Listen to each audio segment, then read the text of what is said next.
धान की फसल में पिछले एक दशक में उत्पादन के दृष्टिकोण से हमने काफ़ी प्रगति की है। उत्पादन बढ़ाने के दिशा में जो प्रयास किया गया है उसमें प्रजातियों के चयन, पोषक तत्वों का प्रबंधन, पौधा संरक्षण में आपकी तैयारी का एक सम्मिलित प्रयास है जिससे उत्पादन में वृद्धि हुई है। धान उत्पादन में बिहार को जो भी पहचान बनी है उसमें शाहबाद क्षेत्र की एक विशेष पहचान है जिसे हम धान के कटोरा के नाम से भी जानते हैं। किसान भाइयों, शाहबाद क्षेत्र विशेषकर सासाराम के इर्द गिर्द के क्षेत्रों में धान के फसल में पोषक तत्व प्रबंधन की आज हम जानकारी पे चर्चा करेंगे और इस परिचर्चा में हमारे साथ भाग लेंगे राकेश कुमार सिन्हा जो विषय वस्तु विशेषज्ञ हैं कृषि विज्ञान केंद्र विक्रमगंज। राकेश कुमार जी, बिहार में धान खरीफ और रबी दोनों फसलों में को मिलाया जाए तो धान क्षेत्र के हिसाब से सबसे ज़्यादा क्षेत्र में लगाई जाने वाली फसल है जी। और ऐसे में शाहबाद का इलाका जो सासाराम का क्षेत्र है उसने भी अपनी एक विशेष पहचान बना रखी है। तो निसंदेह प्रजातियों के चुनाव और किसानों की जानकारी एक महत्वपूर्ण भाग है, लेकिन आज हम चर्चा करेंगे कि इस क्षेत्र के पोषक तत्व प्रबंधन की। तो धान के किसानों के लिए अभी जो समय है जिसमें कि हम नर्सरी से बिचड़ा निकालकर और रोपनी की तैयारी कर रहे हैं, वैसे में पोषक तत्व प्रबंधन के दिशा में क्या करना चाहिए? लगातार रासायनिक उर्वरकों के प्रयोग से मिट्टी का उर्वरा शक्ति भी ह्रास हो रहा है, इसलिए अब समय आ गया है कि किसान भाई रासायनिक उर्वरकों के साथ साथ जैविक, जीवाणु और हरी खादों का भी व्यवहार करें ताकि वो समेकित पोषक तत्व प्रबंधन कर सके। जैसे किसान भाइयों के द्वारा केवल रासायनिक खादों का प्रयोग किया जाता है, जिसमें अगर धान फसल में अगर ऊपर की ज़मीन की बात करें तो अगर ऊपर की ज़मीन में नेत्रजनीय में उर्वरकों का प्रयोग किया जाता है तो उसका 40 से 50% भाग ही पौधे ग्रहण कर पाते हैं, बाकी बेकार चला जाता है। उसी तरह निचली भूमियों में अगर नेत्रजनीय उर्वरकों का प्रयोग किया जाता है तो 20 से 25% भाग ही पौधे लेते हैं, बाकी या तो अमोनिया गैस के रूप में उड़ जाता है या फिर पानी के माध्यम से बह जाता है। उसी तरह अगर फास्फोरस की बात करें तो धान फसल केवल उसका 15 से 20% ही भाग लेता है, बाकी वो मिट्टी में स्थिर हो जाता है। उसी तरह पोटास का 50 से 60% भाग ही पौधा ग्रहण करता है। इसलिए अब वो समय आ गया है कि रासायनिक खादों के साथ साथ आप जैविक, जीवाणु और हरी खाद का भी व्यवहार करें। राकेश कुमार जी, अभी आपने एक बहुत महत्वपूर्ण बात कही कि जैविक खाद का भी प्रयोग का समेकित प्रयास किया जाना चाहिए। आप कृषि विज्ञान केंद्र में हैं और आप सासाराम क्षेत्र के में सक्रिय हैं, इस जिले के एक कृषि विज्ञान केंद्र है। वैसे में क्या इस क्षेत्र में इतनी पशु संसाधन है जो जैविक खाद के लिए इस क्षेत्र को आपूर्ति कर सकती है? अगर कहा जाए कि अगर जितने क्षेत्र में अगर धान लगता है उतने क्षेत्र के लिए तो पशु उतने मात्रा में उपलब्ध नहीं है कि वो जैविक पदार्थ मिल सके। इसलिए आज के डेट में बात की जाती है वर्मी कंपोस्ट की।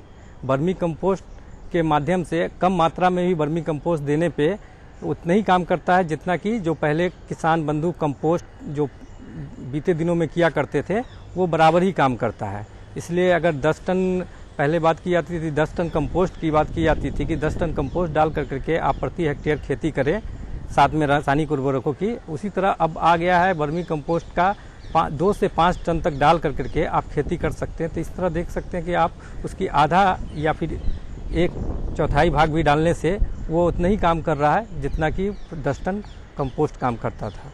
समेकित पोषक तत्व प्रबंधन की बात हम लोग कर रहे हैं, तो वैसे में किसान भाइयों को रासायनिक खाद की मात्रा में कितनी कमी होती है या रासायनिक खाद कितना डालें और कंपोस्ट कितना डालें या वर्मी कंपोस्ट कितना डालें, इसकी क्या अनुशंसित मात्रा इस क्षेत्र के लिए विशेषकर है? क्योंकि बिहार में अलग अलग क्षेत्रों में मृदा संरचना अलग अलग है, तो मैं ये किसान भाई को बताना चाहता हूँ कि शाहबाद इलाके के किसानों के लिए क्या अनुशंसित मात्रा होनी चाहिए? देखिए, जो आप अनुशंसित मात्रा की बात कर रहे हैं उसमें है कि जो रासायनिक उर्वरक डालते हैं, जैसे अगर ज़्यादा दिन की फसल है तो 120, 60, 40 लेकिन नेत्रजन, फास्फोरस, पोटास का अनुपात रहता है, तो उसकी आधी मात्रा की जा सकती है जब आप कंपोस्ट 10 टन प्रति हेक्टेयर या फिर वर्मी कंपोस्ट 2 से 5 टन प्रति हेक्टेयर और साथ में 10 किलो नील हरित शैवाल जीवाणु खाद का व्यवहार अगर आप करते हैं तो 1/4 मात्रा जो अनुशंसित मैंने बताया कि 120, 60, 40 नाइट्रोजन, फास्फोरस, पोटास का, उसका 1/4 मात्रा आप घटा सकते हैं। और जब आप ये 10 टन कंपोस्ट या 2 से 5 टन वर्मी कंपोस्ट डालते हैं तो उससे क्या होता है कि धान गेहूं फसल चक्र में जो नाइट्रोजन और फास्फोरस का जो उपयोग क्षमता है पौधों के द्वारा ग्रहण करने की वो बढ़ जाती है। वो 8.6 से लेकर के 8.6 नाइट्रोजन के केस में और 2.7 जो है फास्फोरस के केस में बढ़ जाता है। उसी तरह अगर धान मक्का अगर फसल चक्र है, अमूमन तो ये रोहतास जिले में होता नहीं है, लेकिन गेहूं जो धान और मक्का फसल चक्र है उसमें 10.2 से लेकर करके 4.7 तक नाइट्रोजन और फास्फोरस का उपयोग क्षमता बढ़ जाता है पौधों के द्वारा ग्रहण करने का।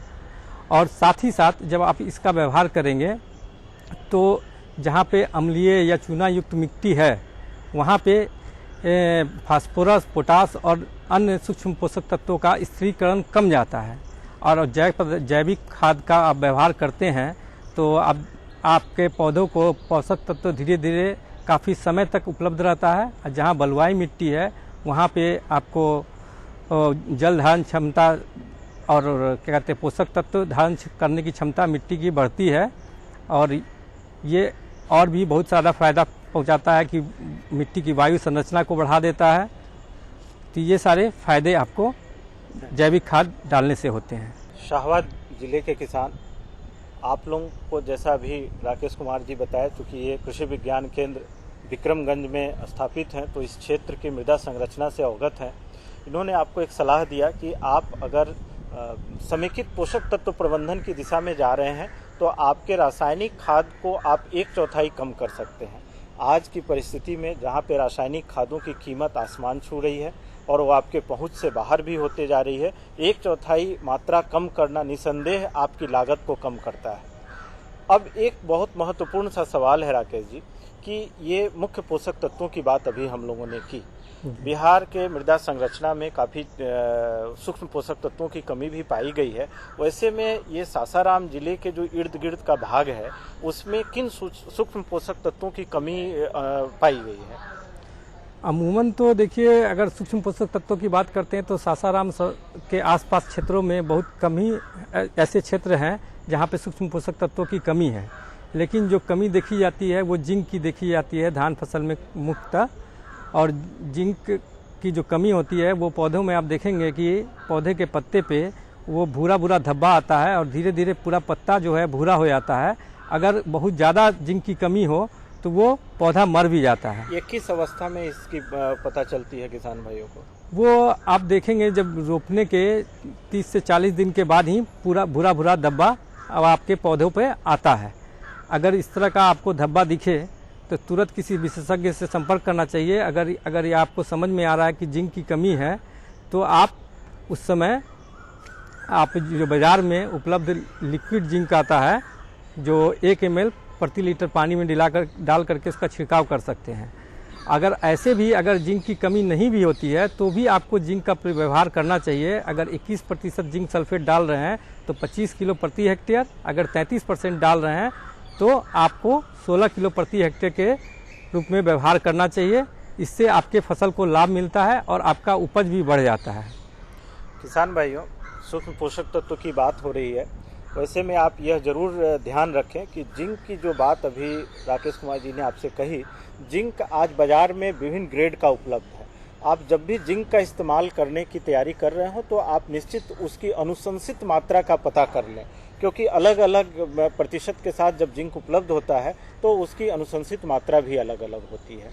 राकेश कुमार जी, एक बहुत महत्वपूर्ण सा मृदा में जो अभी कमी पाई गई है काफ़ी क्षेत्रों में, उसमें लौह तत्व की कमी भी मिल रही है।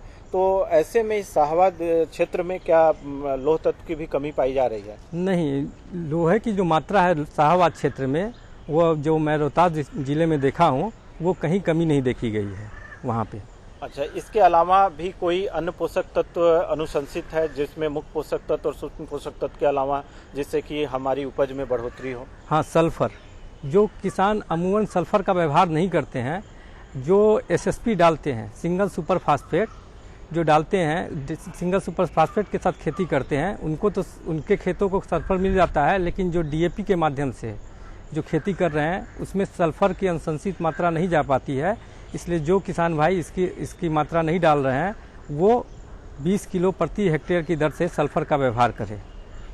इसके अलावा ये इस पूरे फसल चक्र के हिसाब से संपूर्ण पोषक तत्व इससे मिल जाएंगे। जी हाँ, अगर जैसा मैंने आपको पहले भी कहा था कि समेकित पोषक तत्व प्रबंधन की बात हो रही है, तो उसमें जैसे मैंने आपको बताया कि जैविक खाद के साथ जीवाणु खाद नील हरित शैवाल, उसके अलावा भी बहुत सारे जीवाणु खाद होते हैं जैसे एजोस्पर्म, एजोटोबैक्टर, उसका व्यवहार करने से भी जो वायुमंडल में किसान भाई और आप लोग सभी लोग जानते होंगे 78% नेत्रजन है, वे जीवाणु क्या करते हैं कि वायुमंडलीय नेत्रजन को जमीन में स्थिर करते हैं।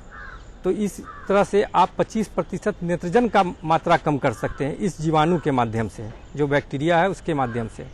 उसी तरह आता है फास्फेट सोलराइजिंग बैक्टीरिया, मतलब कि फास्फोरस जो मिट्टी में उपलब्ध है उसको घुलनशील कर करके पौधों को उपलब्ध कराता है। तो इसका भी 4 किलो प्रति हेक्टेयर, 4 से 5 किलो प्रति हेक्टेयर का प्रयोग कर करके आप 25% मात्रा चाहे तो घटा सकते हैं फास्फोरस का भी। अगर आप जैव खाद नहीं डालते हैं तो भी इसकी मात्रा डाल कर करके आप चाहे तो इसको घटा सकते हैं। राकेश जी, एक जानकारी और दें कि ये सारी बातें जो हम लोग मृदा संरचना की कर रहे हैं, वैसे में किसान भाई अगर अनुशंसित तो यही है कि वो अपने मिट्टी की जांच करा लें फसल लगने के पहले, तो वैसे में क्या कृषि विज्ञान केंद्र विक्रमगंज में यह सुविधा उपलब्ध है? देखिए, हमारे कृषि विज्ञान केंद्र में मिट्टी जांच की सुविधा उपलब्ध है। इसके लिए कुछ विशेष नहीं करना है कि सही ढंग से मिट्टी का नमूना केवल कृषि विज्ञान केंद्र में किसान बंधु को लाना पड़ेगा, क्योंकि जो मिट्टी जांच में त्रुटि की संभावना होती है वो 80% त्रुटि की संभावना मिट्टी का नमूना लेने में होता है। तो किसान भाई अगर सही ढंग से नमूना लेके आते हैं तो उसकी जांच की सुविधा हमारे यहाँ उपलब्ध है। उसका एक बहुत कम मूल्य रखा गया है जांच के लिए, 25 रुपया प्रति नमूना के दर से हमारे यहाँ ये सुविधा उपलब्ध है। आकर के किसान बंधु जांच करा सकते हैं। किसान भाइयों, अभी हम लोग चर्चा कर रहे थे धान की फसल में समेकित पोषक तत्व प्रबंधन की। जो सबसे महत्वपूर्ण बात इस चर्चा की रही कि आप यह माने कि जब आप उत्पादन के एक लक्ष्य को प्राप्त कर लिए हैं तो किसी भी प्रकार के रासायनिक खाद या अन्य खादों की मात्रा बढ़ाने से आपकी उत्पादन उस अनुसार नहीं बढ़ती है, क्योंकि राकेश कुमार जी ने आपको बताया कि जितनी मात्रा हम रासायनिक खाद की देते हैं उसकी एक निश्चित मात्रा ही हमारे पौधे को प्राप्त होती है। उसके बाद जो मात्रा होती है वो जमीन में पड़ी रहती है या बारिश की पानी या आपके सिंचाई के पानी के द्वारा वो इधर उधर चली जाती है। वैसे में समेकित पोषक तत्व प्रबंधन की चर्चा की गई, जिसमें कि आप जैविक खाद का प्रयोग करेंगे तो उसमें पानी को अवशोषित करने, इन खादों को ठहराव करने का एक मौका मिलता है, और ये जो खाद आपके ज़मीन में बची रह जाती है ये आपके दूसरे फसल के दौरान उनके उपयोग में आती है। अतः आप यह प्रयास करें कि आप सबसे पहले अगर आप खेती कर रहे हैं तो आप मिट्टी की जांच कराएं। मिट्टी की जांच के लिए इन्होंने बताया नमूना को सही ढंग से लें और आप कृषि विज्ञान केंद्र विक्रमगंज में जाकर आप मिट्टी जांच करा सकते हैं एक बहुत ही मामूली से चार्ज पे। अगर आप चाहते हो कि आपको यह मिट्टी जांच मुफ्त में हो तो आप जिले में मिट्टी जांच केंद्र में जाकर भी अपनी मिट्टी की जांच के लिए दे सकते हैं। आशा करते हैं किसान भाइयों, विशेषकर शाहबाद के किसान जो धान के उत्पादन में एक उत्कृष्ट स्थान प्राप्त किए हैं, इस परिचर्चा के द्वारा आप समेकित पोषक तत्व प्रबंधन के ऊपर ध्यान देंगे और धान के उत्पादन के लक्ष्य को प्राप्त करेंगे। राकेश कुमार जी, कृषि दर्शन कार्यक्रम में आने के लिए आपका बहुत बहुत धन्यवाद।